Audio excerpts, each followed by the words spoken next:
Middletown is a typical small community in the Midwest, a town that grew up around industry that has either died out or moved away, a city hovering in the shadow of the past.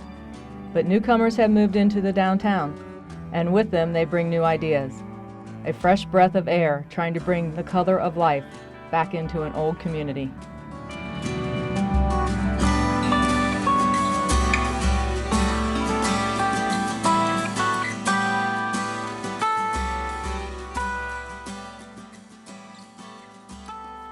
Yeah, Paul Sorg was from Cincinnati and really came up here in the 1860s to go into the tobacco business. And he and a man named Auer started a tobacco company up here in Middletown, and it really took off. Plug tobacco was a real big industry at the time. And so, you know, all the surrounding farmland here was ripe for growing tobacco. And so Middletown was first kind of known as a tobacco city. It was the major industry at one time. And that's how he got started in Middletown, and really how he made most of his money. Paul Sorg had other business interests besides tobacco. They included the Paul A. Sorg Paper Company, the Merchant Bank, McSherry Manufacturing, the American Tobacco Company, and the Miami Cycle and Manufacturing Company. As his fortune was growing, so was his family. He meets his future wife, Miss Susie Jeannie Groover, a hostess at the local U.S. hotel. They were married 2 years later on July 20th, 1876. A son, Arthur, was born in 1880, and a daughter, Ada, in 1882. They soon realized that they had outgrown their small house on Girard Avenue. Mr. Sorg bought some land in the southwest part of town. He hired one of the top architectural firms in Cincinnati, Samuel Hannaford & Sons, to design his new home. The house was built in the Richardsonian Romanesque style and was finished in 1887. The cost of the building, along with the renovations completed in 1902, came in somewhere around $1 million. In 1890, Paul Sorg decided to build the town an opera house after the fire marshal declared the local theater in the Libley building a fire hazard. He once again hired the firm of Samuel Hannaford & Son to design the opera house.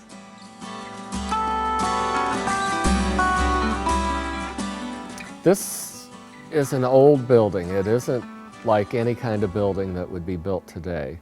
So this building was handmade from the bottom up. Everything about it is handmade. The rocks out in front, the limestone and sandstone, all have chisel marks where they were carved right here to fit, you know. So they had the blocks, they had stonemasons who would chisel them down to fit. And each one of them has the chisel marks on them, you know. It's very interesting. Where most buildings are steel and concrete and brick, this one is just masonry, and it's handmade from, you know, from the basement to the top. All the plaster work, everything was done here. It has the opera house effect with the acoustics that are so good, and these people were very understanding of how acoustics worked because there were no microphones when this building was built. So when you walk around during a show, you can hear how the sound is magnified, and it's magnified in a really good way. So when you sit up in the balcony or back in the back, you hear the sound just like you should hear it. So someday I hope we can have some acoustical type concerts with orchestra or whatever, you know, without the mics, and just let people hear it the way it was heard 118 years ago.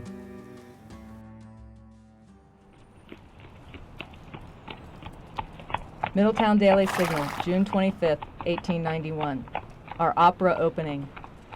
Sorg's new opera house will be open September 12th.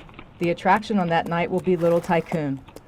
Bob Graham appears in the cast, and this speaks volumes for the quality of this popular comic opera.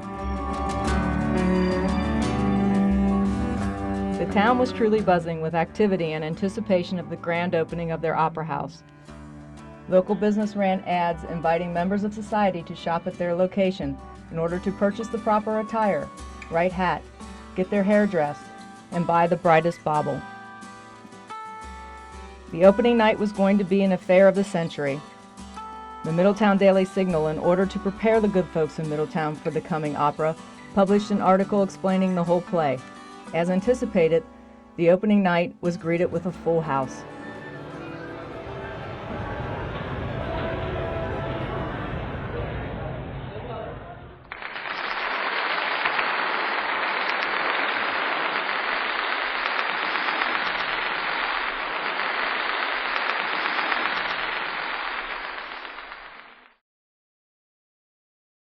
The Sorg Opera House became the cultural center of the town because of that. It had a large stage. It had, you could have backdrops that would fly, and so you could bring in larger production companies at the time, traveling shows. Well, the early 1900s, 19-teens, when vaudeville came in. Then you had traveling vaudeville shows that came in and had one act after another. It wasn't a theater production as such, but it was a series of comedians and jugglers and dog acts and just all kinds of things. You had performers like Al Jolson, Eddie Cantor, George M. Cohan, Marie Dressler, who later became a movie star. They all came out of vaudeville first and then went into the movies, and they all appeared on the stage of the Sorg. On August 14, 1929, it was announced that vaudeville shows would end. On August 6th, the first talking movie was shown at the Sorg, in Old Arizona, starring Edmund Lowe and Warner Baxter. Movies were the new entertainment, and the locals flocked to see the latest movie with their favorite star. New life came to the old Opera House as a full-time movie theater. Through the 60s, 70s, and 80s, movies were played on a regular basis. In 1981, a celebration in honor of the Sorg's 90th anniversary was held, and the stage again had a play, Little Orphan Annie. An actress from Broadway, Andrea McArdle, who was the original Annie, was brought in to help with the celebration ceremonies. In 1990, the Sorg Opera Company was established, and they were able to organize shows in the theater for the next 15 years. In 2002, the company that ran the opera went under, leaving the Sorg Opera Company without any financial support. The theater was dark once again.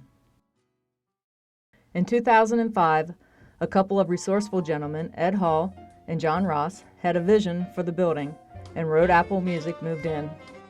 Their main goal is that the building serves the community, as was the original intention of Paul Sorg.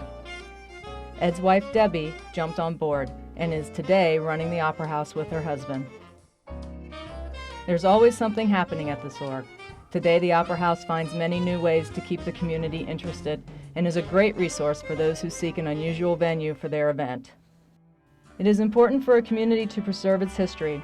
Today, as the history is being made, is when it should be recorded and set aside for future generations. Middletown continues to evolve and rewrite its history. The Sorg is a part of our historical past and continues to help write the future history of Middletown.